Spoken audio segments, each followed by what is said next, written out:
Bwana wa mabwana, naomba uniguse. Bwana wa mabwana, naomba uniguse. Bwana wa mabwana, naomba unipuliki. Bwana wa mabwana, naomba uniguse. Bwana wa mabwana, naomba unitawale. Bwana wa mabwana, naomba unitawale. Bwana wa mabwana, naomba unene nami. Bwana wa mabwana, naomba unene nami. Tuombe. Baba, katika jina la Yesu, ninalitukuza jina lako, mfalme wa wafalme, muumba mbingu na dunia. Ni kwa ajili ya ibada ya siku ya leo. Nabariki mfalme kila mmoja anayepata neno lako, wakubali kunena na moyo wake mtakatifu. Jina lako litukuzwe, jina lako lihimidiwe mtakatifu.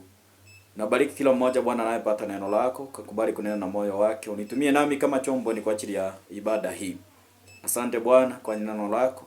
Bariki kila mmoja wetu. Katika jina la Yesu tunaomba na hata na kuamini. Amen.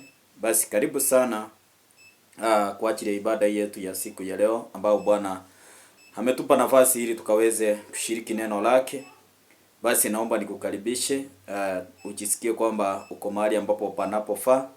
Ninaamini ya kwamba Mungu wa mbinguni ataenda kunena na wewe katika kwa njia ya kipekee kwa ajili ya ibada ya siku ya leo. Wala ambao mnatazama kupitia runinga yenu, wala mnatazama kupitia mtandao yote ya kijamii, wala mnasikiza kupitia kwa radio, Mungu wa mbinguni awabariki na watende mema. Basi jina langu aliye katika show ya siku ya leo, ama kwenye ibada ya siku ya leo, aliye mgeni wako ni Apostle Daniel CM. Anasimamia kanisa la Maximum Healing Outreach Ministry. Kwa neema yake Bwana ametufikisha kwa nguvu zake mwaka mpya ambao tunaendelea, tumeingia mwezi wa pili, ambao Bwana ametutunikia kuwa na nafasi nzuri ya kubarikiwa. Basi karibu na alika rafiki yako mmoja pale, alika wawili watatu, waambie kwamba Apostle Daniel ameingia kwa studio ili tukaweze kubarikiwa pamoja. Wala ambao mmekuwa wenye kufuatilia ibada ama kufuatilia vipindi ambao ni The Voice of Altar, naamini ya kwamba kuna mambo ambao umejifundisha na imekusaidia kwa wala ambao mmekuwa keen na kufuatilia kwa ajili ya lengo la kufuata ibada. Siku leo nataka tuzungumzie neno la Mungu ambalo nazungumza kuhusu secret of document, siri iliyo kwenye tunaita vyeti. Nianze na kusema ya kwamba mpendwa, ni vyema uelewe ya kwamba wakati mtu anapozaliwa ako na cheti cha kuzaliwa. Mtu akiwa kwenye shule huwa anapewa cheti ya kuhitimu katika shule. Mtu anapokuwa katika hali ya harusi, mtu huwa anapewa cheti ya kuhitimu kufanya hiyo harusi. Mtu akifa anapewa cheti ya kifo. Na ningependa sana unishikize kwa makini ili uelewe kila ambacho ninajaribu kukuambia hapa. Licha kwamba yule mtu amekufa, lakini cheti yake imetolewa na amekufa. Na hakuna kitu ambacho unaweza ukabadilisha chake isipokuwa uko na hiyo cheti ya kifo. So kama document haina siri ama document haina nguvu, basi mtu akifa ungeenda tu useme mtu amekufa, nibadilishie deed iwe yangu. Ungeenda tu useme nibadilishie hii account iwe yangu. Lakini because there is a secret or the power of document, that is why hata kama mtu amekufa lazima utaitisha cheti ya kifo chake. Bwana asifiwe sana. Mtoto anapoenda kupewa birth certificate, hata wakati ambapo atakapokuwa mtu mzima akienda katika Sheria House, maybe anataka ama katika anataka document tuseme kama ya passport ama visa, lazima ataitiswa cheti cha kusaliwa, kwa sababu wathibitisha ya kwamba yeye ni msaliwa wa Kenya.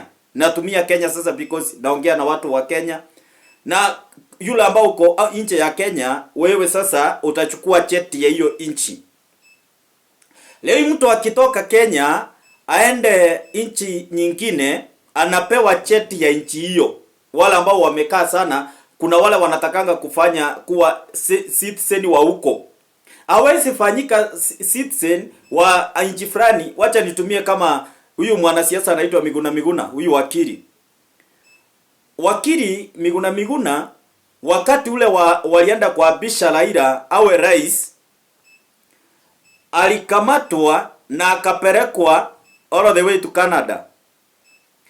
Na wakasema ya kwamba wakati huo Matiang'i ndiye alikuwa waziri wa ndani. Alisema ya kwamba yeye si msaliwa wa Kenya. Yeye ni raia wa wapi? Canada. Kwa hivyo licha kwamba yeye ni Mkenya, ako na cheti ya kuonyesha yeye ni citizen wa Canada ama Dubai. Bwana asifiwe sana. So ile document, wakati Miguna alikuwa na complain, alisema ya kwamba mimi ni mzaliwa wa Kenya, niko na national ID of Kenya. So national ID nini? Document ya kuidentify you are a Kenyan. Watu wala ambao wanaolewa kwa njia inayostahili.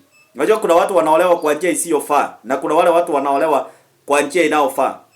Wale wanaolewa kwa njia inayofaa, wanapolewa na huyo mume, huwa wakifika wanabadilisha ID yake kwa ID ya jina lake linasomwa jina la mwanaume wake. Kwa sababu yeye sasa anaitanishwa na familia ile ya mume wake. Na ndio badilishe hiyo document ama hiyo national ID ili ukubalike kuandikisha jina ya mume wako. Lazima mama yako na baba yako national ID zao sitauzika, na lazima watasign. Lazima utapewa documents zinaonyesha ya kwamba mama mzazi ama baba mzazi amekubali kwamba ubadilishe sasa your identity iwe imeitanishwa na mume wako. Bwana asifiwe sana. So the power or the secret of the document, kuna lazima elewe ya kwamba hata wakati mtu anapoenda kutafuta kazi huwa anaenda na document. Wale watu ambao hawana vyeti ama hawana document yoyote ile, hawezi akaenda kwa ofisi kuulizia kazi. Lakini iwapo ako na cheti, anaenda kwa ofisi akiwa na ile document, anaonyesha ya kwamba mimi nimesomea dharuma fulani, mimi naitwa fulani, nilipata E na E na E ama iki na iki na iki, kuonyesha ya kwamba huyu mtu amesoma. There is a day I was delivering a certain child. Mtoto huyu ili aweze kukua ndiye anakamata mkia katika masomo. Unajua hii CBC imesaidia kidogo, hata kama watu wanasema ni mbaya, imesaidia. Maana mtoto mchinga na mwerevu hawaeleweki. Sasa wanakaa kama wote wanafanana. Sio kama ile wakati wetu tulikuwa tunasimamishwa kila mtu asimame number 1 mpaka yule wa mwisho. Mnapanga wote laini.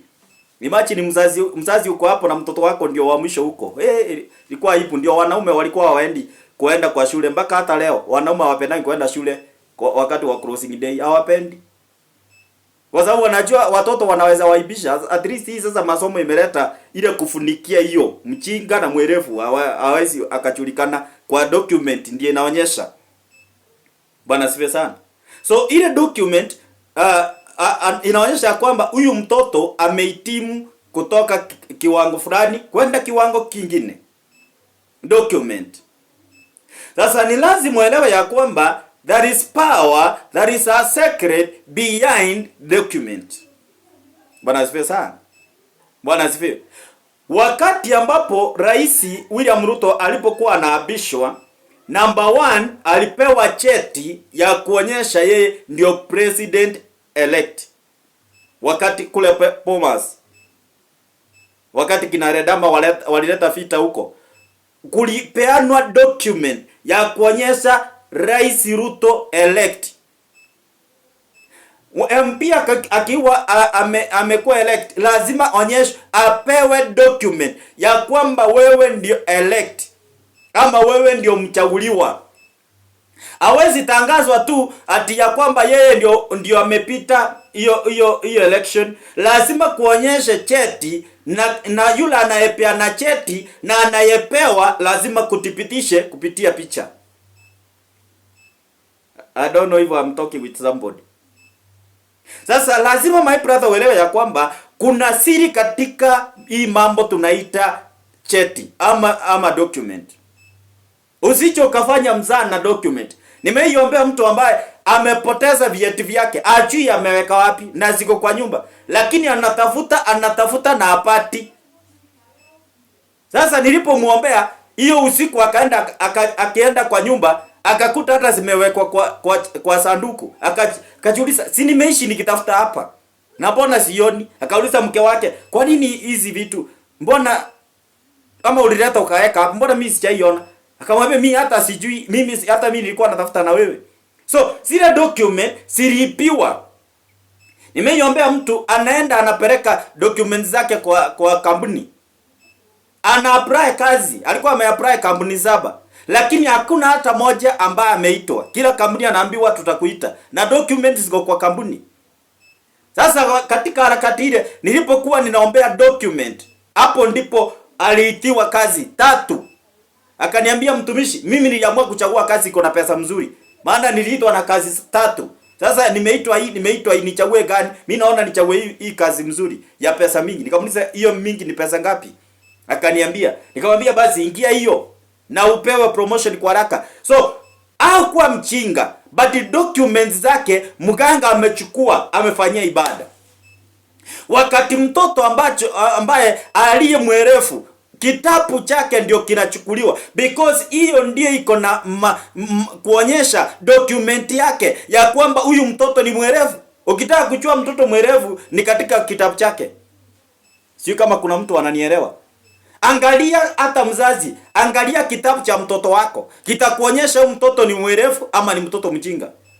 Kwa sababu mwalimu anaangalianga vile mtoto amefanya pitia nini? Kitabu. Hiyo ndio document. So I'm talking the secret of document. Tuende katika kitabu cha Marko Mtakatifu mlango ule wa 14 aya yake ni ya 9. Ili uelewe kile ambacho nakufundisha ni kitu iko kwa Biblia, usione kama ni maneno ya kwangu. Katika Marko Mtakatifu 14 mstari ule ni wa 9. Na wewe uchukue Biblia yako usome hapo nyumbani. Biblia inasema, nawaambieni kweli, popote ulimwenguni habari njema itakapohubiriwa, kitendo hiki alichofanya kitatajwa kwa ukumbusho, kwa kukumbuka yeye. Kwa hivyo maandiko yanasema ya kwamba kula ambapo popote atakapohubiri neno, basi kutatajwa kumbukumbu. Wacha nikusomea hata fasoni hii. Na kuanga na Biblia kataa hapa, so ni vizuri nikusomee fasoni zote angalau uweze kuona utofauti na ikusaidie. Marko Mtakatifu 14 mstari ule wa 9 inasema, amini nawaambia, kila ilihubiriepo injili katika ulimwengu wote, na ili alitenda hayo yatatajwa kwa kumbukumbu lake. Kwa hivyo haya mambo yatatajwa kwa kumbukumbu lake. Kwa hivyo itatajwa katika rekodi yake ya kwamba alihubiri mahali fulani, So katika mahubiri yake, katika mwenendo yake ya mahubiri yaliandikwa kwa kumbukumbu. Ninapohubiri leo, ukienda on YouTube utapata mahubiri haya. Na hata yale mahubiri nilihubiri miaka ambayo iliyopita, I remember 2020 yeah. 2020 nilihubiri sana katika mtandao on YouTube na Facebook. Na mpaka nakumbuka kuna wakati hapo nilikuwa nahubiria njia fulani, kwa njia hiyo ilikuwa ni shamba ya mtu imefika hapo. Mpaka nimewahi tumiwa wazee wa mtaa wakiniambia kwamba sasa huyo mwenyewe ametumana nisihubirie hapo tena. Maana nilikuwa nahubiri racha hapo. Lakini ukienda kwenye mitandao, kwenye Facebook, ukienda kwa YouTube, utakuta yale mahubiri niliyohubiri mpaka huyo mama akikuja hapo ambaye alitumwa kama mzee wa mtaa. Alikuja kuniambia nitoka hapo. Utamuona akipita hapo. Kwa sababu ya nini? Kumbukumbu. Sasa iko recorded. So haya mahubiri na uhubiri leo, ukienda kwa YouTube utaikuta. Ukienda kwa TikTok utaikuta. Ukienda kwa Facebook utaikuta. Maana iko na record. Ukienda kwa runinga, record za station zinaonyesha nilihubiri siku fulani na nilihubiri juu ya nini. Ukienda kwa radio wako na record ya kwamba mhubiri fulani alikuwa siku fulani na masaa fulani na alihubiri juu ya hii. Na ndio maana wakati Mackenzie alipotokea na mambo ya kwamba kuna watu wamekufa Zakaora, ni document ilionyesha. Hata wakati wale maaskari walikuwa wanafanya utafiti, walienda wakasema ya kwamba ako na Biblia, baka anaonyesha ya kwamba hizi ndio Biblia ambayo anasoma fasoni fulani, chapter fulani, fasi fulani anasoma hapa, anafundisha watu na hii. So ni document. Serikali ikasema ya kwamba mahubiri yake yaondolewe katika mtandao, yaondolewe, ile record iondolewe. Na wakili wakapiga wakasema hawana jukumu ya kuvuta mahubiri, hawana jukumu ya kuondoa hizo. Kuna yule muimbaji mwingine yule anaimbaga vituko yule, walisema hiyo mambo yake anaimba iondolewe kwa record, naye wakasema hawana uwezo wa kutoa record hiyo. So lazima uelewe ya kwamba katika maisha chochote unachokifanya kiko ni record.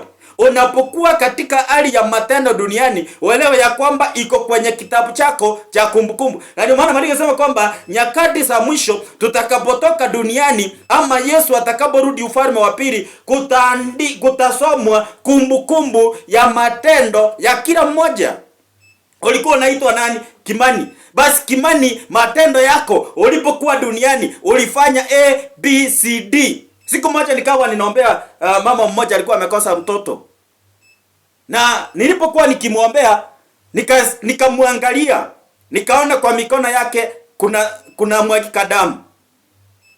Mungu akaniambia kuna mimba ametoa na sio moja, na ndio maana mikono yake iko na damu. Ndio maana kila kitu anachogusa akifanikiwi. Ndio maana hawezi akapata mtoto, kwa sababu katika kumbukumbu lake liko na damu. Ameua. Nikamuuliza, na wewe ninaona damu kwa maisha yako. Umetoa watoto wangapi ukatupa kwa shimo ama ukatupa mahali ulitupa?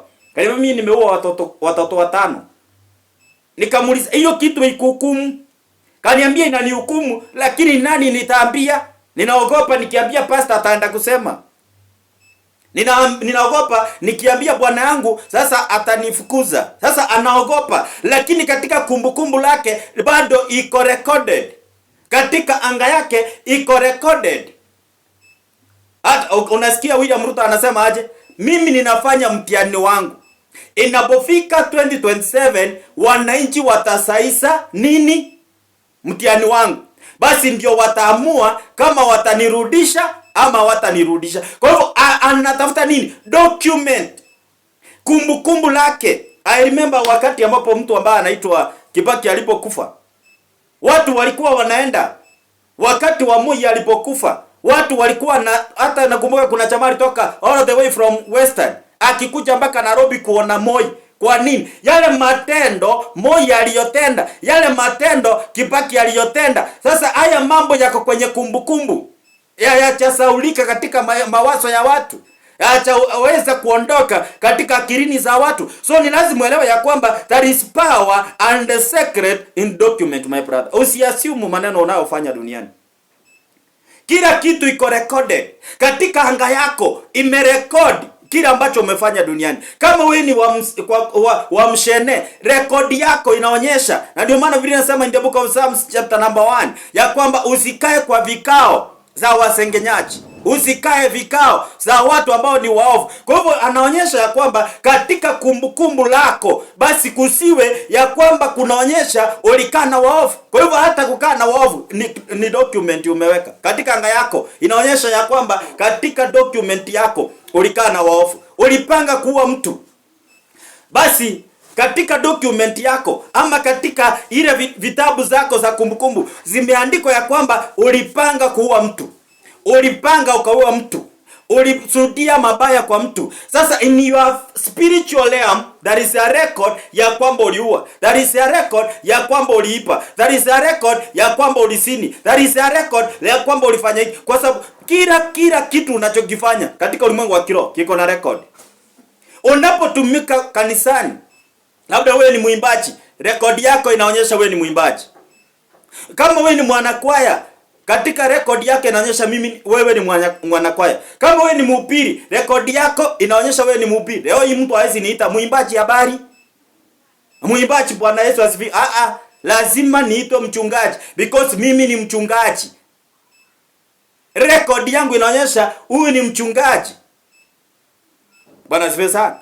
Wakati ambapo mtu anapewa urithi, anapewa document ya kuwa na urithi huo, lazima awe na certificate ya kuonyesha ya kwamba ardhi hii ni yake, urithi huu ni wake, kuthibitisha kupitia document. Bwana asifiwe sana. Sasa Yesu, ndio maana Biblia inasema ya kwamba wakati popote injili itahubiriwa, basi haya mambo yataandikwa kwenye kumbukumbu la mtu huyu.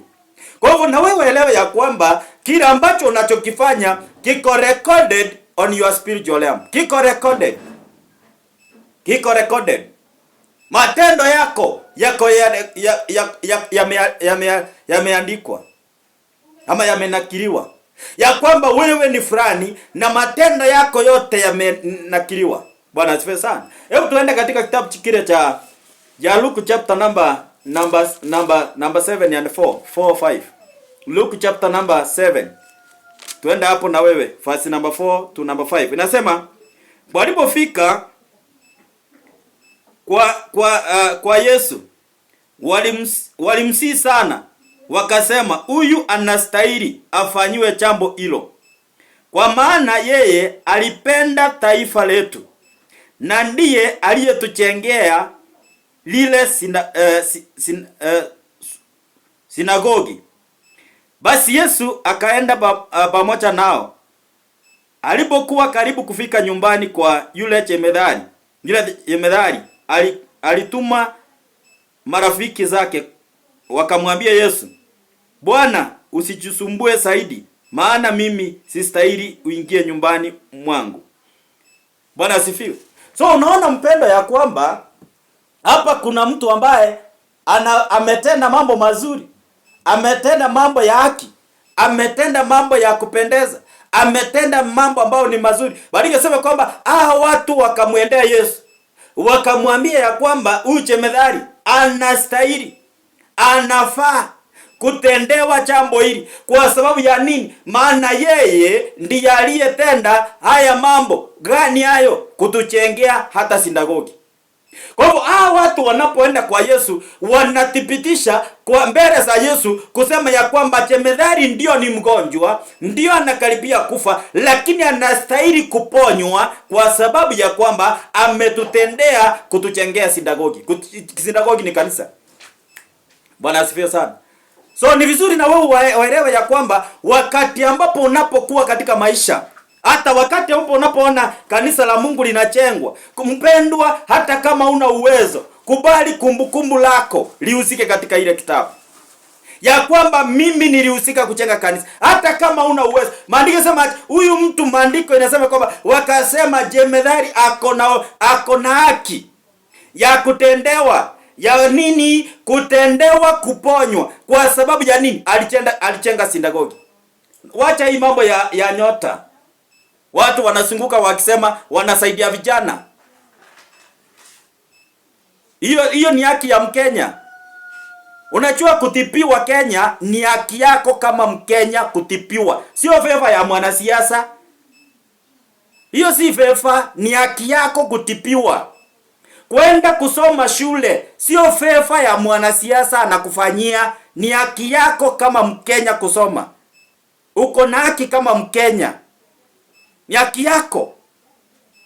Sasa naye hao watu wanaambia Yesu ya kwamba huyu mtu ako na haki ya kutendewa jambo hili. Kwa sababu ya nini? Alituchengea sinagogi.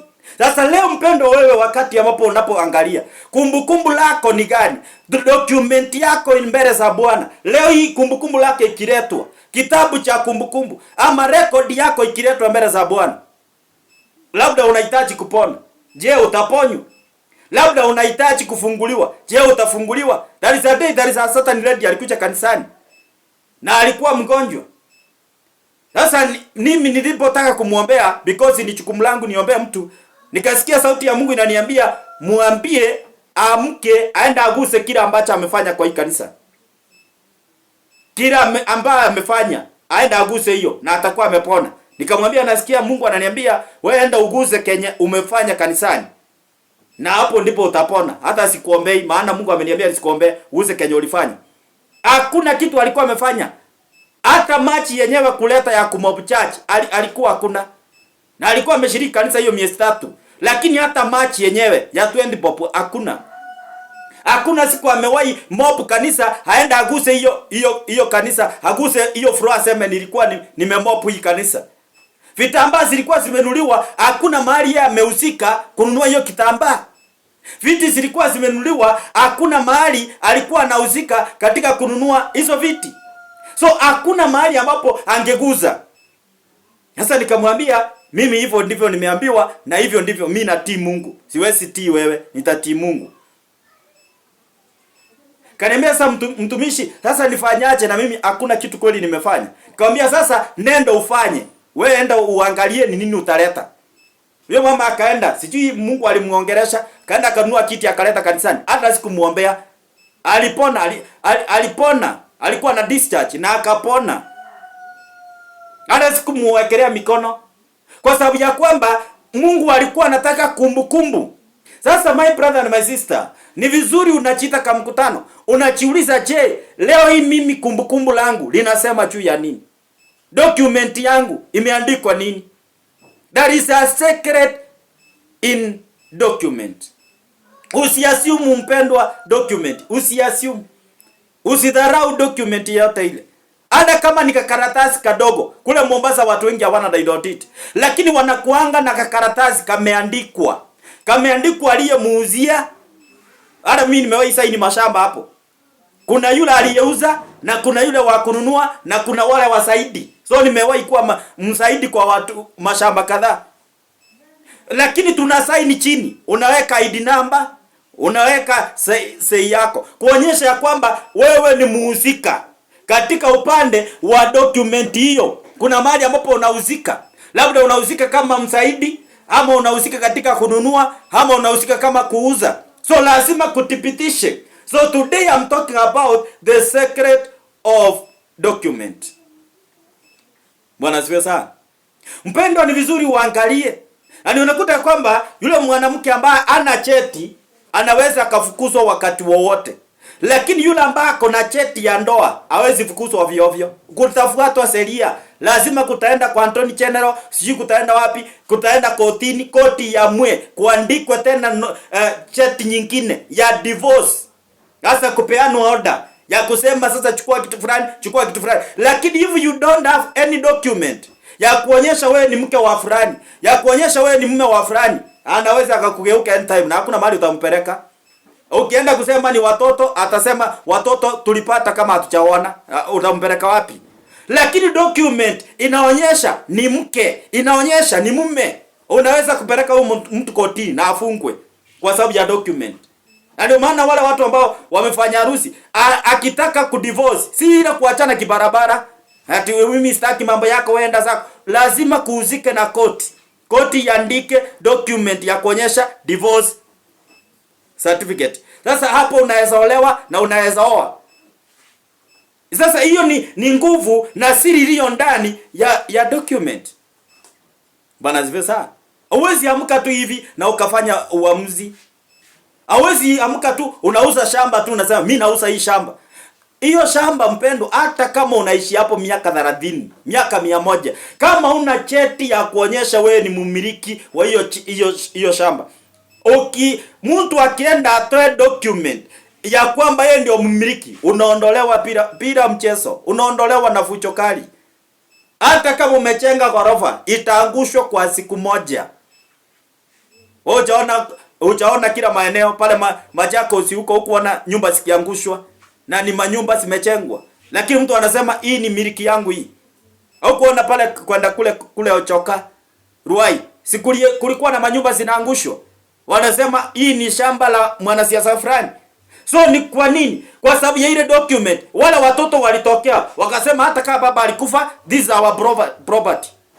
Na wale wengine wakasema sisi tulinunua. Wakaambiwa sasa kwa sababu na nyinyi mlinunua mko na document, na wale ambao waliwauzia wako na document. Sasa kaeni chini muongee. I'm talking about the secret of document.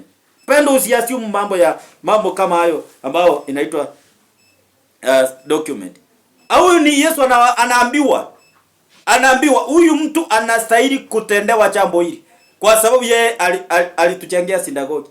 Sasa ni vizuri mpendo waangalie katika maisha yako ni nini wewe unachokifanya. Document yako inasemaje? Watu wakiitana leo waseme leta kumbukumbu lake, leta rekodi yake. Rekodi yako inasomaje? Inasoma wewe kama wewe Nyamboba, jina lako linasema hivi.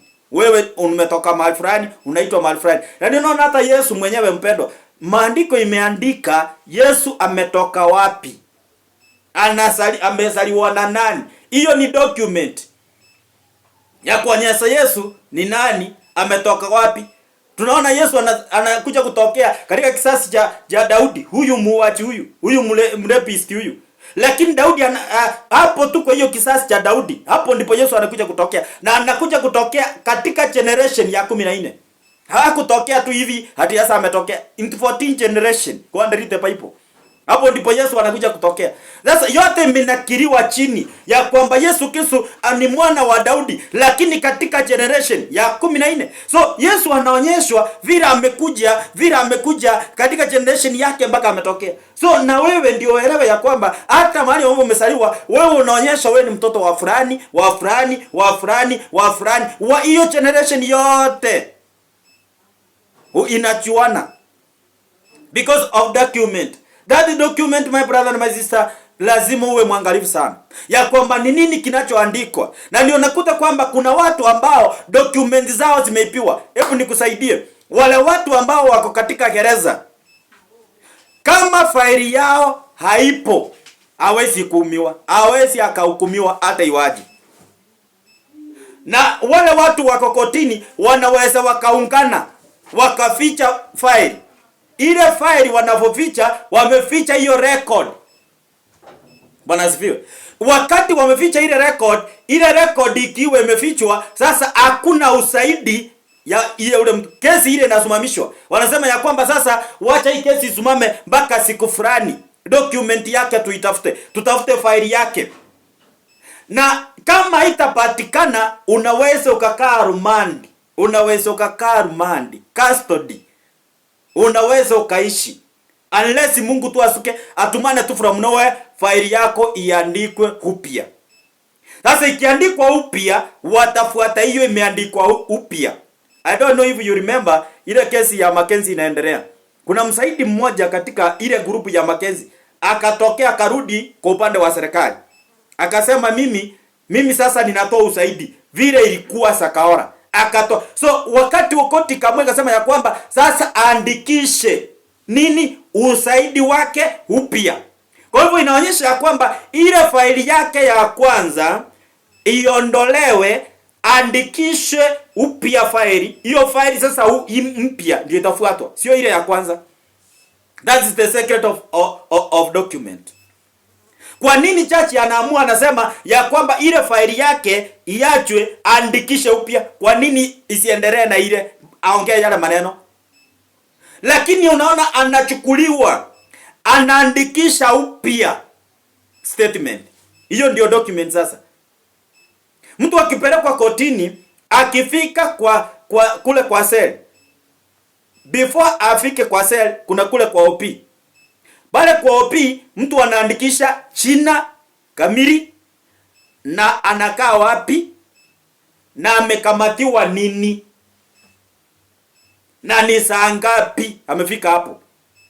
Sasa akipelekwa cell, ile document all ile file yake inabaki kule kwa OP. Siku ya kwenda kotini, unajua ni mimi nimeienda hapo na nimeifungwa. So ninakuambia kile kitu najua. Siku ya kwenda kotini, yule askari aliyemkamata anakuja na ile file. Anapeana kule kwa church. Kuna wale wanahusika sasa na file. Wanakuwa na hizo file. Sasa wakati church anapokuhukumu, anatumianga ile file. So anatumia ile document ya maisha yako. Ulifanya nini saa fulani? Na ndio maana church anakuuliza, ulifanya? Wewe unaitwa nani? John. John, ulifanya hii? Mimi nilifanya. Ama hukufanya? Kama hukufanya unarudishwa rumande. Unakaa tena custody. Unakaa 14 days ama 7 days, inategemea na vile koti inaamua. Wanaweza sema hata 21 days, wanaweza sema hata 40 days. Inategemea vile wataamua wao. So wakiamua inaandikwa hivyo. Sio eti wanasema tu hiyo story inaisha, wanaandika hivyo ya kwamba huyu mtu arudi kotini siku fulani. Na hivyo ndivyo itakuwa kwa sababu ya ile document. So ni lazima uelewe ya kwamba katika maisha ya mtu kuna watu ambao faili zenu zimepotezwa na ndio maana mpati haki. Yale maisha ambao unafaa kuishi, huishi hiyo maisha kwa sababu document zako zilipotezwa. Sijui kama kuna mtu ananielewa. Hebu tuende Isaiah chapter number 55 verse 57 verse number 8. Isaiah, na kusomea vitabu kadhaa ili angalau uweze kuelewa na kusaidika. 57 verse number 8. Isaiah. Na ni vizuri uelewe. Isaiah chapter number 58 57 verse number 8. Biblia inasema hivi, my first son, na nyuma ya milango na miimo imewekwa kumbukumbu lako, kwa maana umejifunua nafsi yako kwa ajili ya mwingine, si kwa ajili yangu. Ukakwea juu, umekipunua kitabu chako, nawe umefanya maagano na hao. Ulikipanda kitanda chao hapo ulipokiona. Hapa katika milango, miimo, mwisho wa mlango, kumbukumbu lake limeandikwa hapo. You can imagine. For example, umeingia kwa kaapa. Na katika kwa kaapa, wewe unaona uko peke yako, ama kwa hiyo mpango ya kando, wewe unaona uko peke yako. Kumbe kule milango ile uligusa ukiingia, ati record yako iliandikwa hapo. Mwisho wa milango ile, record imeandikwa. Saa fulani na siku fulani ulikuwa kwa mahali fulani. Record. Daudi anasema ya kwamba hata niende wapi, hata niingie kuzimu, macho ya Bwana bado yananiona. Kwa hivyo alikuwa najua hii ni record. Record yangu bado inafuatwa. Bwana asifiwe sana. So mtu wa Mungu lazima uelewe ya kwamba mimi ninapoishi katika dunia hii lazima nichunge sana kitu kinaitwa document yangu, maisha yangu, faili yako, faili yangu. Bali sema kwa akafungua faili yake. Na alipofungua faili yake akapanda kitandani, akarara na wao. Kwa hivyo rekodi yake ya usinzi imerekodiwa. Na iliandikwa rekodi yake kwenye milango. Bwana asifiwe sana. Wakati Mungu anaenda kuokoa Israeli kutoka Misri, anafika mahali anaambia Musa, wewe mzee, fanya hivi. Enda chinja kondoo. Chinja hizo mnyama. Chinja hiyo mbuzi. Sasa ukisafanya kuchinja hiyo damu uende upake kwa milango. Juu ya milango. Ukisapaka kwa milango, basi muhalifu ama yule muuaji atakapopita hata ingia kwa nyumba ya Israeli. Kwa hivyo ilibidi ya kwamba Musa aweze kuchinja, kisha alipochinja ile damu akaipepa akapaka kwa milango, akapaka kwa misho ya milango. Alipopaka, wakati muuaji alipopita, aliyekuwa anatumwa na Mungu hakuingia kwa hiyo nyumba kuangamiza. Kwa nini? Kwa sababu ya kwamba kuna alama, kuna document, kuna maandishi inaonyesha ya kwamba hapa kuna mwana wa Israeli. Hapa kuna mwana wa Israeli. Hapa kuna mwana wa Israeli. Hapa kuna mwana wa Israeli. Hata ukienda katika Saron imeandikwa hapo nje, Saron. Ukienda kwa duka imeandikwa hapo nje, duka fulani. Labda anaitwa Mama Alisi duka, ama anaitwa nani? Jen, imeandikwa hapo Jen duka. Au mwingine anatafuta Fefad duka, ama mwingine anaandika Rice and Sign. Mwingine, kila mtu vile anaandika. Ukienda kanisani, kila kanisa imeandikwa. Inaitwa ache Maximum. Si nimekuambia mimi ni wa wapi? So ninakuonyesha document ya kwamba mimi ni wa wapi, natoka wapi na kwenda wapi. Ndio maana lazima nikwambie mimi naitwa fulani, mimi nahudumu na kanisa fulani.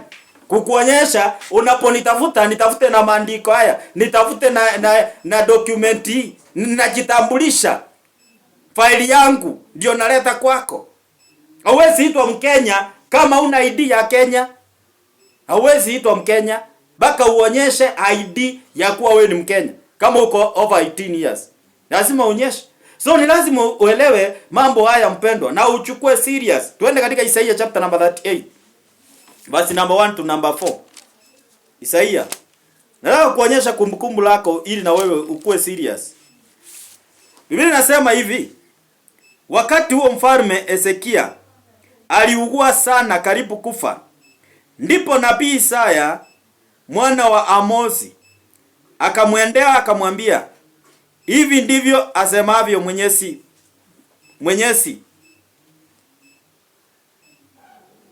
Mwenyezi Mungu wako, panga mambo yako sawa sawa katika nyumba yako, kwa kuwa utakufa hautapona. Hezekia akageukia upande wa ukuta na kumuomba Mwenyezi Mungu akisema, Mwenyezi Mungu, nakusihi ukumbuke jinsi nilivyokutumikia kwa uaminifu na kwa moyo wangu wote, na kutenda yaliyo sawa mbele yako. Hezekia akalia kwa uchungu sana. Kisha neno la Mwenyezi Mungu lilimjia Isaya, nenda ukamwambie Hezekia, Mwenyezi Mungu, Mungu wa baba yako Daudi, anasema hivi, nimesikia ombi lako na nimeyaona majonzi yako. Basi nakuongezea miaka 15 ya kuishi. Ni nini kinachosababisha huyu mtu wa Mungu aweze kuongezewa miaka 15? Hakuenda tu hivi aongezewe, Mungu mimi na kupenda, kwa hiyo wewe ni Mungu wangu, sitakuacha siku zote za maisha yangu. Hakusema hiyo. Aligeuka kwa ukuta, Hezekia mfalme, na akamwambia Mungu, kumbuka ile siku niliyekutumikia. Na siku ile nilikutumikia kwa moyo wangu wote. Nilikutumikia kabisa. Kumbuka ile siku nilikutumikia kwa uaminifu. Unikumbuke. Kwa hivyo alimkumbusha kumbukumbu lake. Alimuonyesha faili yake katika ukuta. Na sasa imagine labda ile ukuta aliandika. Akasema sasa hapa nilikufanyia hivi. Maana anaomba, ameangalia kwa ukuta. Ako hapo ndiye anaangalia, anamwambia kumbuka. Na Maria sema kwamba naye Mungu akatuma yule nabii aliyemwambia kwamba utakufa au utapona. Huyo nabii ndiye alitumwa, akamwambia nendo waambie Hezekia, nimesikia maombi yake. Mimi Mungu wa baba yake Daudi. Basi kwa sababu nimesikia hiyo maombi, nimemuongezea miaka 15 ya kuishi. Kwa hivyo licha kwamba Hezekia alikuwa akufe, lakini kwa ajili ya kumbukumbu lake, basi unakuta kwamba huyu mtu anaongezewa miaka ya kuishi. Anaongezewa miaka ya kuishi. Miaka 15, miaka iliyo na bonus. Kwa sababu ya nini? Ya kwamba yeye ako na uwezo wa kuongezewa kwa sababu ya document yake. Kumbukumbu lake linapoonyeshwa, anaonekana ya kwamba yeye ni mtu ambaye amefanya akamtumikia Mungu. Sasa wakati wewe mtu wa Mungu, Mungu anapoangalia, mimi nataka kukuombea mtu wa Mungu unayenipata siku ya leo. Mungu akumbuke matendo yako, akumbuke faili yako, kile ambacho umemfanyia. Kuna mtu ambaye anaitwa Mordekai. Utasomea hapo Esther. Unaweza ukachukua hapo nafasi yako na ukaenda ukasoma hapo. Esther chapter number 6 as from verse number 1 and verse number 2. Usoma hapo Mordekai. Mfalme anakosa usingizi. Anakosa usingizi kwa sababu ya huyu mtu wa Mungu. Maandiko yanasema ya kwamba, ama nikusomee. Najua wakati mwingine nakuta naweza nikaquote hapo ukaona kama ninakudanganya. Ni vizuri uangalie mtu wa Mungu faili yako, document yako. Unajua sijai kuhubiria kitu kama hii. Katika muda ule wote tumekuwa na wewe. Lazima uweze kuchukua serious kwa mambo mengine. Na unapochukua haya mambo ukiangalia kwa undani, ni vizuri uchukue ukiwa uko unachielewa unafanya nini. Esther chapter number 6.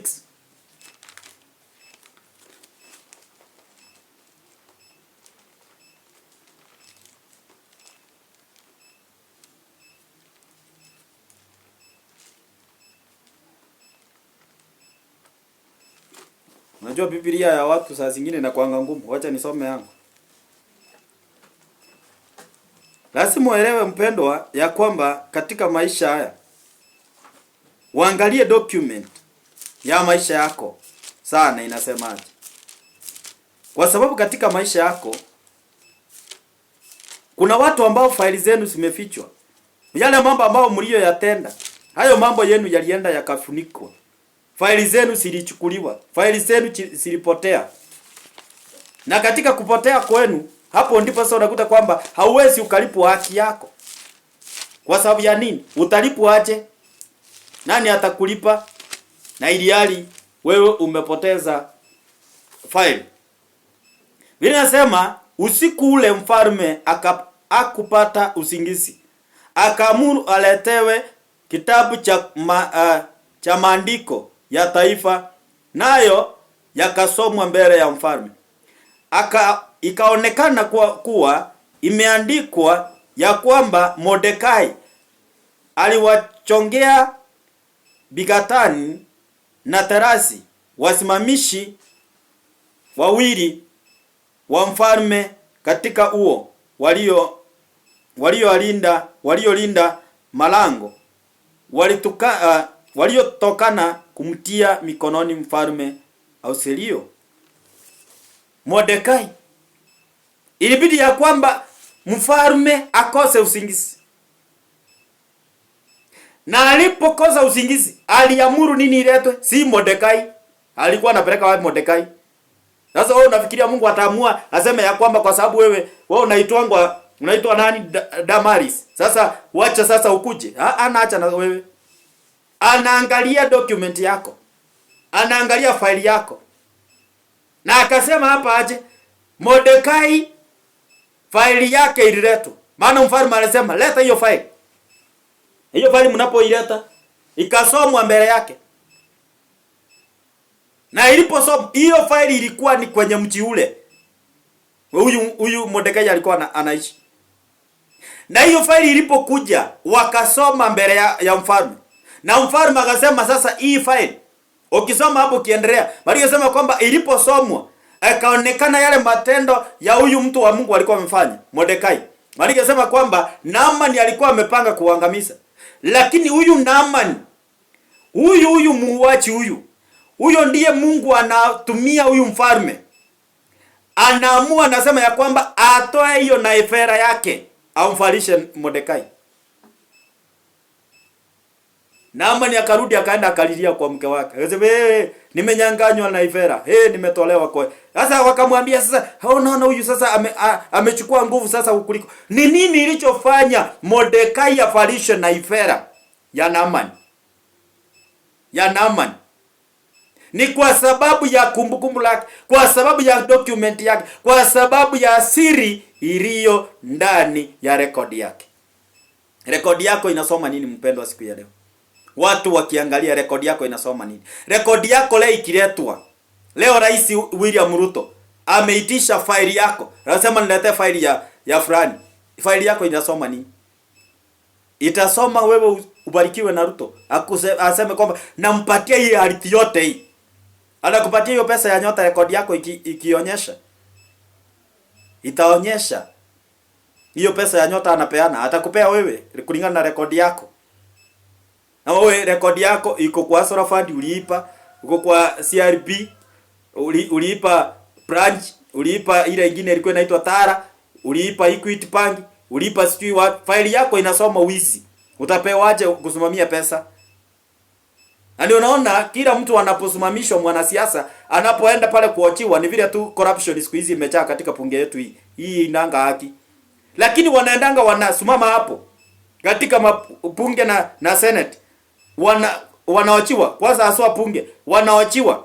Mtu anasema mimi naitwa fulani, mimi nimetumika mahali fulani, nimefanya kazi mahali fulani, nimefanya kazi mahali fulani, na faili yote inaonyesha amekuwa kwa hiyo sekta na uaminifu alikuwa ama alikuwa ana. Ni vile siku hizi hawaangali. Siku hizi hata bora tu wewe useme mimi niko upande wa one term, wa two term. Wewe unaingia tu. Record. Sijui kama unaelewa ile saini inaonyeshwa hapo kwa two term. Sijui kama unaelewa hiyo, acha niachane nayo. Hiyo saini inaonyeshwa hapo. Sijui kama unajua inasimamianga nini. Hizo vidole mbili hizo, sijui kama unajua maana ya hizo. Lakini nataka nikuambie nini? Faili yako inaonyesha nini? Mordekai faili inakuja, inasema huyu mtu sasa mfalishe na Ifera. Yeye akwe ndio mkubwa hapa. Faili yako ikiitwa leo, wewe unaweza ongezewa cheo. Katika ile miaka umekuwa kwa hiyo kazi. Wengine faili zenu zilipotea. Ndio maana hamwezi kupewa promotion. Hebu nikuonyeshe kitu. Katika kitabu cha inaitwa Mark, tuende Mark samani. Mark chapter number 3, verse number 16. Ndio kitabu cha mwisho katika Agano la Kale. Chapter number 3 and verse number 16. Biblia inasema hivi: ndipo watu wanaomcha Mwenyezi Mungu walipozungumza na wao kwa wao, naye Mwenyezi Mungu akasikia mazungumzo yao.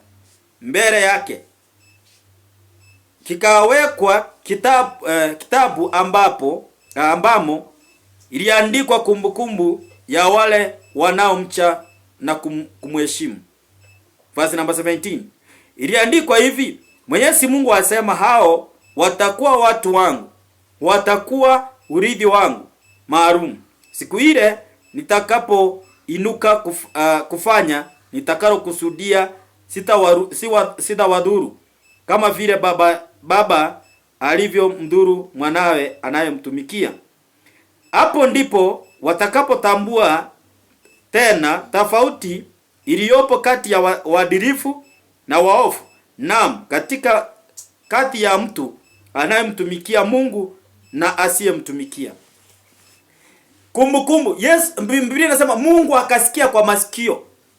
Hao watu wakiongea, wakinong'onezana hapo. Wakikula mshene, ombea hapo. Wakisema, sasa sisi tunamtumikia ya nini? Hata kuna haja gani ya kutii sheria za Mungu? Vile watu wengi leo wanasema, Mungu hata hayuko, si lazima tutoe fungu la 10, si lazima tuende kanisani, si lazima tusome Biblia, sio lazima tusikie mahubiri. Walikuwa wanaongea. Sasa naye Mungu akawasikia. Hakuwa akiongea, si lazima tusikie hizi sheria, sio lazima tutii. Walikuwa wanaongea. Naye Mungu akawaambia, nimesikia mkiongea katikati yenu mkiongea. Sasa wacha niwaambie, kumbukumbu ikaletwa ya kitabu. Hiyo kumbukumbu ilikuwa imeandikwa aje? Tofauti ya watu wanayemtumikia na watu wasiomtumikia. Kuna tofauti ya Wakristo na kuna tofauti ya watu wa dunia. Na hiyo kumbukumbu imeandikwa watu wa dunia na watu wasio wa dunia. Hiyo ni kumbukumbu. Hiyo ni document. Wewe unapomtumikia Mungu, kuna document yako. Faili yako imeandikwa. Ama hiyo document yako imeandikwa ya kwamba ulimtumikia Mungu, ulisaidia maskini, ulisaidia mgonjwa, ulisaidia mchane, ulisaidia yatima, ulisaidia mtu aliye gerezani, ulisaidia mtu alikuwa analala njaa, ulisaidia mtu. Hiyo yote imeandikwa. Uliturumu mtu, imeandikwa. Uliipa, imeandikwa. Ulisini, imeandikwa. Anything you do in this world iko recorded on your file. Katika document yako imeandikwa. Faili yako mpendo imeandikwa hayo mambo. Yote unayoyafanya. Yote unayofanya, iwe inaonekana wazi, iwe ionekani, hiyo itaonyeshwa siku hiyo. Wakati utakapokuwa unahitaji msaada, faili yako italetwa, basi itaonyeshwa wewe ni nani, ulifanya nini na unataka kusaidiwa kwa nini. Kuna watu mnaweza fika mwisho mpaka kaambia Mungu, jamani, kumbuka kila ambacho nimekufanyia. Kama leo nilikuwa nakumbusha Mungu wakati nilikuwa nafundishwa neno hili, ndio nikuletee. Nilikuwa naambia Mungu, kumbuka kuna siku nilikuwa nafanya kanisani hiki. Kuna watu nikachukua Biblia na nikafaa. Nikaambia Mungu, kumbuka kuna watu katika mikono hii nimewekelea wamepona. Kuna watu walikuwa maisha yao imeharibika, nikawekelea mikono hii wakapona. Wakaenda wengine wako outside in Kenya. Watu wakafunguliwa kupitia hii mikono. Kumbuka hiyo kazi. Kumbuka kuna siku nimetoa fedha zangu, nimejenga kanisa mpaka tukabaki kulala njaa. Kumbuka hiyo. Kumbuka kuna siku nimekesha nikiomba. Kuna siku nimeishi mlimani nikinyeshewa. Kumbuka kule kwa Lila nilikuwa ninaingia kwa zile pango, ninalala kwa uwanja na nyeshewa hapo, na kuliwa na baridi na umbu. Kumbuka hiyo kazi niliyoifanya. Unitetea hapa sasa. Wewe leo hii ni nini unaweza ukakumbusha Mungu? Kamwambia Mungu, kumbuka kuna siku nimefanya. Wewe utamkumbusha mshene? Wewe utamkumbusha mauaji? Wewe utamkumbusha wishi? Ama utamkumbuza nini mbele zake Bwana? Katika kanisa unaoshiriki, ni nini unaweza ukasimama ukamkumbusha Mungu? Mungu, kumbuka mimi ni muimbaji na sio uimbaji ile ya kujifanya. Mimi ni mhubiri na sio ile mhubiri ya kujifanya.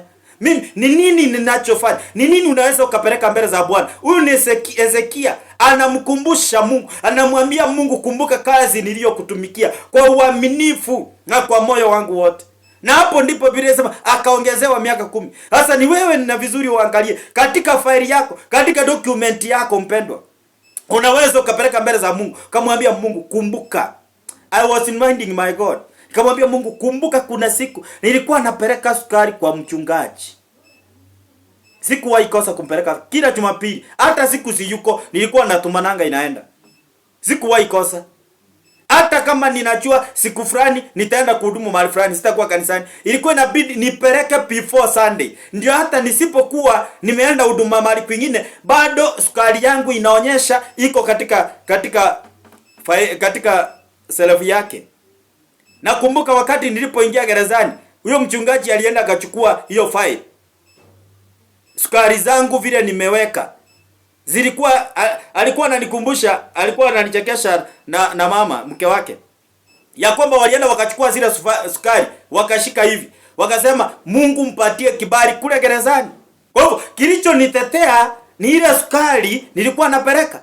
Wakaenda wakachukua viti, nilikuwa naosha every Saturday, ninaosha viti, si kupanguza. Wacha wewe unapanguzanga na unatishianga watu ati wewe ndio unapanguzanga viti. Nilikuwa naosha viti. Mimi nilikuwa naziosha. Kila Saturday naosha viti. Naweka maji, sabuni ni mimi nimenunua. Naosha hizo viti zinang'ara. Sasa alienda nakumbuka nilikamatwa Friday. Na ninafaa kwenda kufanya hiyo kazi Saturday. Alienda akakuta kanisa ichafunguliwa. Mara nilikuwa na kifungu hapo. Kaenda akaangalia akasema, "Ai, kwani kunaenda aje hapa?" Nikamtumia ujumbe nikamwambia nimekamatwa na nimepelekwa mahali fulani. Alikumbusha Mungu ile kazi nilikuwa nafanya, nilikuwa muimbaji. Mungu, kumbuka kazi hii anafanya katika madhabahu yako. Kumbuka anaosha viti. Kumbuka kanisa anaosha. Kumbuka Mungu analeta sukari. Alikumbuka hiyo yote. So I was reminding my God today ya kwamba Mungu, kumbuka yale mambo ambaye nimefanya kwa maisha ya mtu. Kuna watu ambao nimeombea. Kuna watu ambao nimesaidia. Hata fedha zangu. Hata wengine na wapea fedha wanapeleka kwa mganga. Kumbuka hiyo pesa. I was reminding my God. So na wewe ni vizuri uangalie your document, matendo yako inaonyesha nini katika faili yako. Umkumbushe Mungu kwa hiyo faili. Kuna wengine labda mumenunua mumechenga makanisa lakini faili zenu ziliipiwa. Hebu nikuonyesha tunapoenda kumalizia. Tuone katika kitabu cha Esra. My director utanitafutia kwa hiyo version yako pia. Esra katika Esra chapter number 2 verse 62. Ili pia uelewe tunapoenda kumalizia. Ndio uone kuna watu ambao faili zenu zimeipiwa. Na katika kuipiwa kwa faili ndio maana kuna vitu ambao mmekosa maishani mwenu. Hiyo faili, yani wao ulitumikia, kuna wachungaji hata umelipia nyumba. Kuna kanisa umelipa, lakini hiyo document yako ilipotea. Kuna mama ninakumbuka, alikuwa anatoa 5000 every month kulipa kanisa. Sasa mimi nilikuwa nakumbushanga Mungu kwa ajili ya ile yule mama sile 1500 anatoa kulipa kanisa. Na uamini usiamini, huyo mama leo yuko Nairobi, mahali kunaitwa Baba Ndogo. Ako na saloni kubwa na ni mbili. Na alikuwa anajitolea wakati alikuwa na kasharuni kamoja. Lakini kwa sababu ya kumbukumbu yake ilikuwa imerekodiwa. Yale mambo najua katika vitabu zile ambao zinakulipa rent. Kila mchungaji anakuanga na hiyo kitabu. Na ndio maana tunakuanga na hiyo kitabu ya fungu la 10. Tuna record. Wakati tunaenda maombi tunaambia Mungu kumbuka huyu alitoa fungu la 10. Tuko na ile kitabu ya wageni. Mungu kumbuka hawa ni wageni. Hiyo ndio kumbukumbu lako kama mgeni. So kila mmoja, Esra chapter number 2 verse 63 na 62. Tuenda hapo na wewe ndio uelewe. Kuna watu wengine faili zenu zimepotea. Na kwa sababu ya hiyo faili kupotea, that's why you struggle in life. Nimekuambia pale awali ya kwamba kesi ikipotezwa ya mtu ni faili kwanza ipotezwe. Faili ikipotea hapo ndipo ndio unakuta hata koti ikisema kitu inasema ya kwamba sasa lazima ufanye nini? Kesi ianze upya. Na hiyo kesi ikianza upya ni lazima kuuzike. Mtu aandike upya sasa hiyo statement. Esra chapter number 2 and verse number 62. Ndakusomea na hiyo version nyingine ya director wangu hapa. 62 inasema ya kwamba my version here. Na ndio nataka nikuonyesha ili nikuombee. Hao waliotafutwa orodha yao katika kumbukumbu za koo, lakini hawakuonekana umo.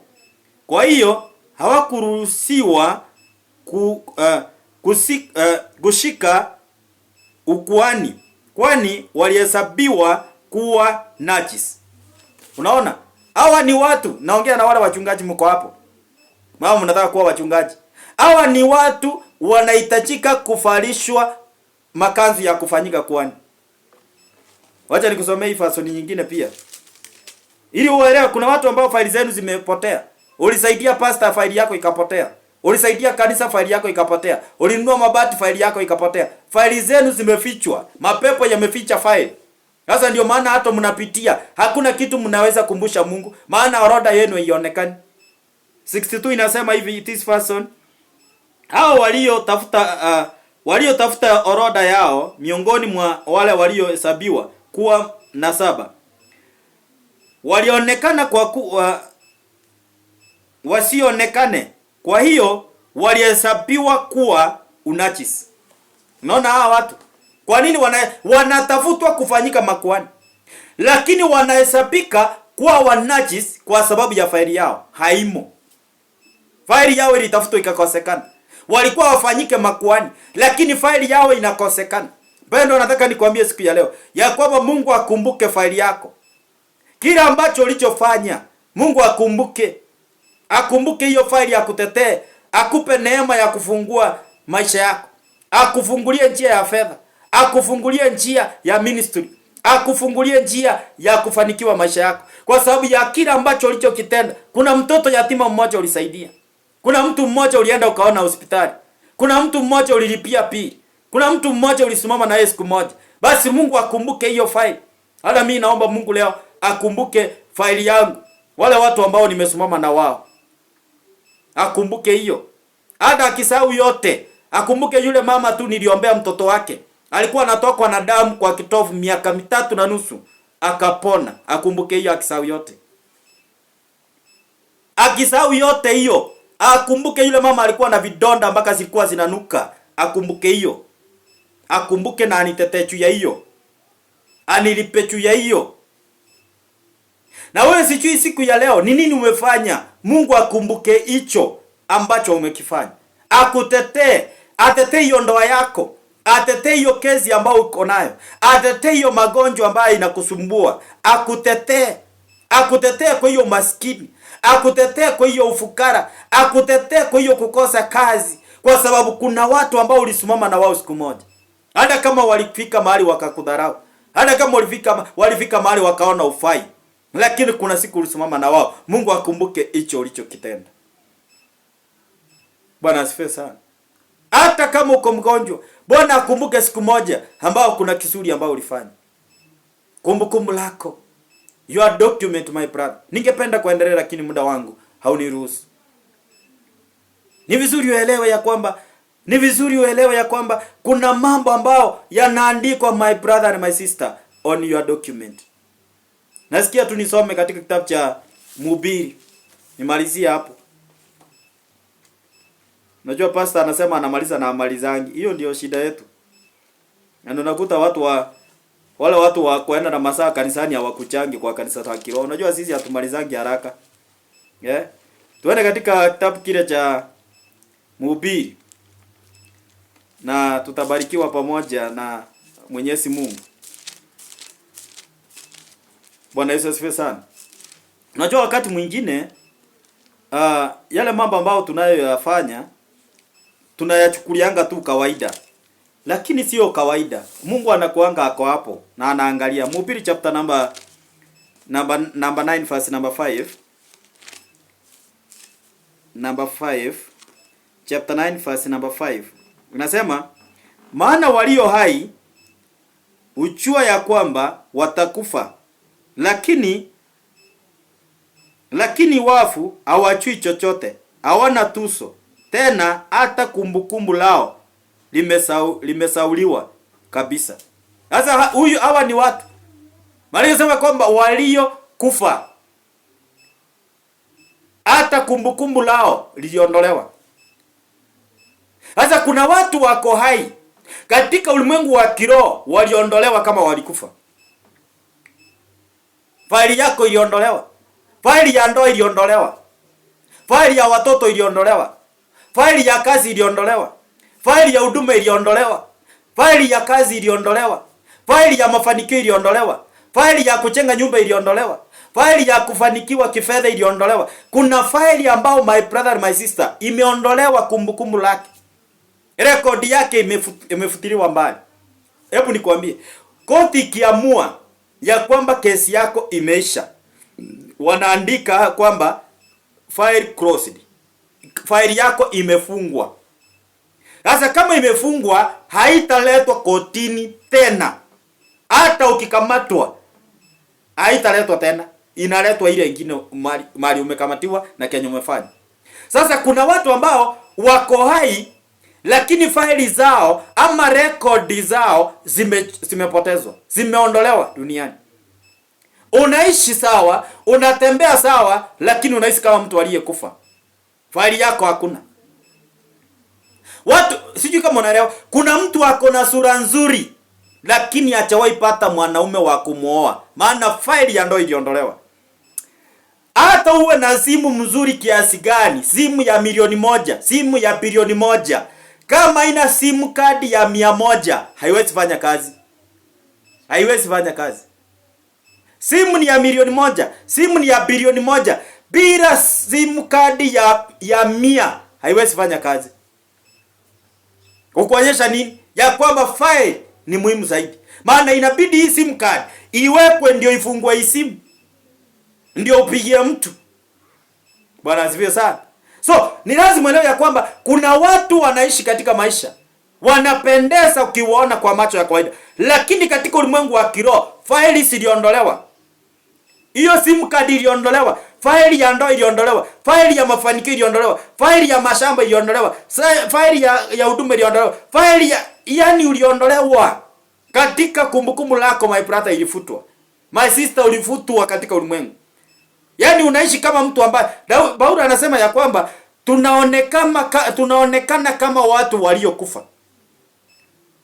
Lakini tunaonekana kama watu maskini, lakini tumebariki wengi. Anasema hivyo, tumewatajirisha wengi. Lakini sisi tunaonekana kama maskini, Sisi tunaonekana kama wafu. Paulo anaandika hivyo. So watu walikuwa wakiangalia kina Paulo ni maskini. Wakiwaangalia wanaona ya kwamba wao ni watu waliokufa. Lakini wao wakijiangalia wanaona ya kwamba ni watu walio na utajiri. Sasa kuna watu ambao ni matajiri lakini faili zenu za utajiri ziliondolewa. Kuna watu ambao ni wa kifahari lakini faili zenu ziliondolewa. So ningependa my brother and my sister tukaweze kuelewa ya kwamba faili ya mtu inaweze kaondolewa, na ndio nimekuja siku ya leo nikapate kukuombea ili ukaweze kufanikiwa katika faili yako iliyopotea, mafanikio yako iliyoipiwa, ili ikaweze kurejea katika jina la Yesu Kristo mwana wa Mungu aliye hai. Faili yako iliipiwa, faili yako ilipotea. Unapeleka documents zako kwa kampuni fulani ama kwa kazi fulani kwa apply, lakini ya kazi upate kwa sababu documents zako zimelaliwa na nyoka. Documents zako ziko ndani ya nyungu. Documents zako zimepakwa madawa, hata ukipeana hasionekani. Wengine faili zenu za maonekano, maumbile yako ilichukuliwa. Sasa watu wakikuangalia wanaona kama ni nyani iko hapo. Hawaoni kama we ni mtu. Sijui kama umeiona mtu anatembea hata njiani na umuoni, unakuta tu hata umemgonga. Unamwambia ai pole. Au mwingine unakuta tu mtu amekukanyanga. Na ulikuwa kabisa ni mahali hata ni mchana, lakini mtu anaukanyanga pole pole. Yaani wewe umesaulika. Na ndio maana hata hakuoni. Uko hapo lakini hakuoni.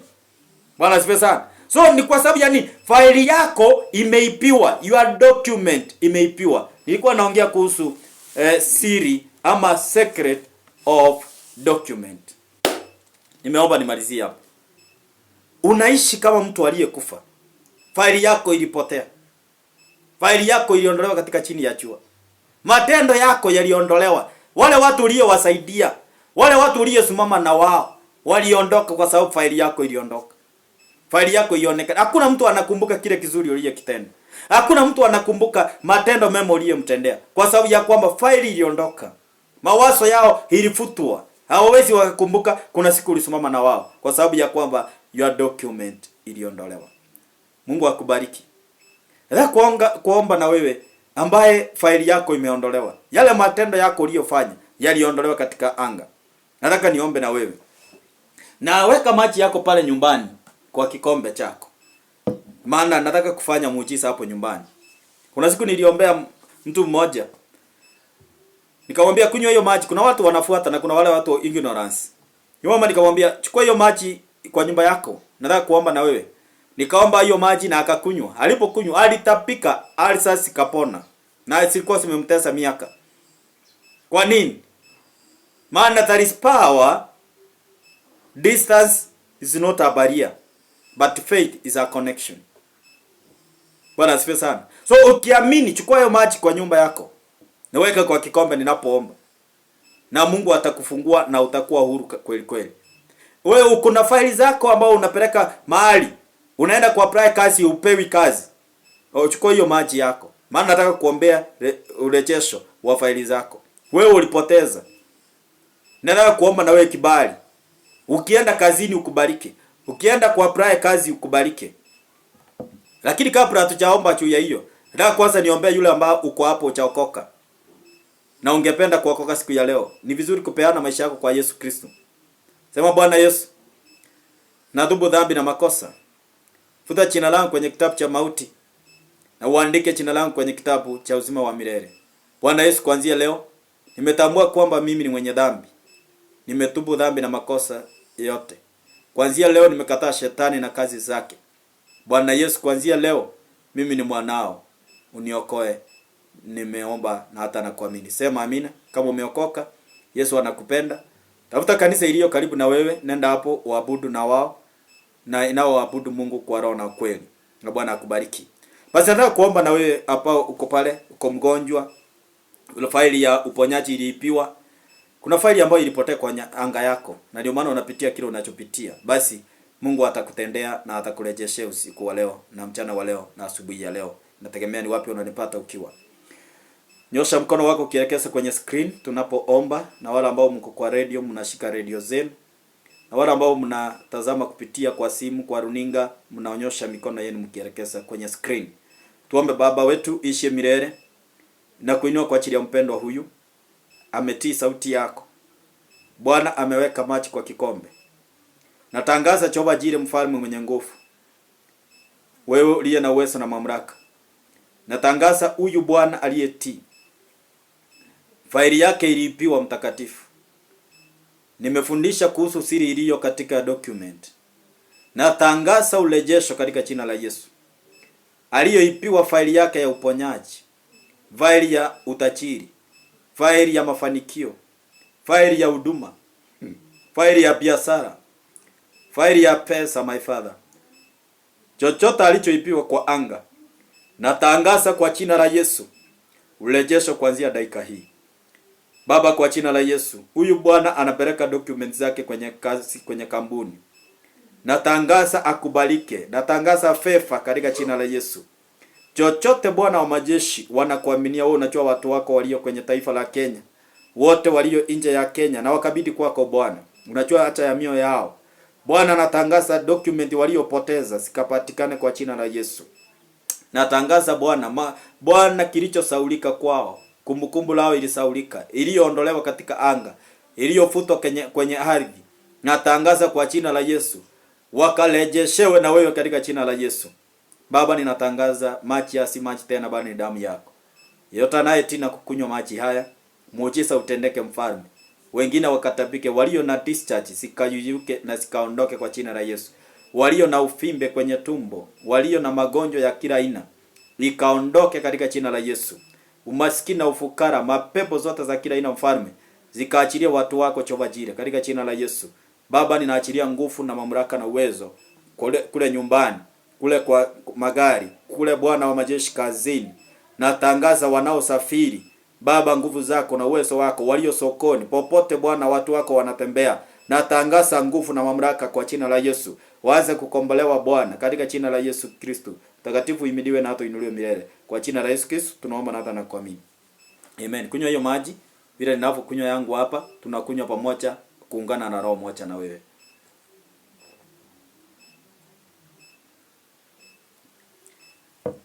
God bless you so much because of your time. Maana si kawaida kuchukua nafasi yako kunisikiliza. Unasimamisha shughuli zako zote ili uweze kusikia kutoka kwa Mungu ambaye ninayemtumikia. Ni Mungu mwenye uwezo na mwenye mamlaka.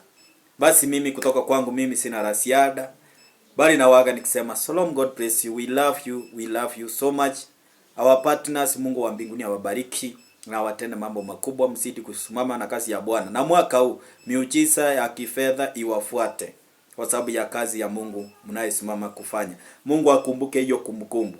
Chochote unachokitoa kwa ajili ya kazi ya Mungu, Bwana akumbuke hiyo kumbukumbu. Na akutetee hiyo faili yako isipotezwe kwa jina la Yesu. Akumbuke hiyo 100 yako unatoa, hiyo 50 yako unatoa. Bwana akubariki. Na uko hapo na wewe ungependa kuwa mmoja wa kusimama na hii kazi ya Mungu, kuingia katika kumbukumbu lako pia, maana kila mtu anatengeneza faili yake. Basi chukua namba hii, unaweza ukachangia hapo kila mwezi, kila wiki, kila siku kulingana na uwezo wako, kila ambacho Bwana atakusaidia kusimama na kazi hii ya Mungu, kwa namba ya 0746106163. Narudia hiyo namba ni 0746106163.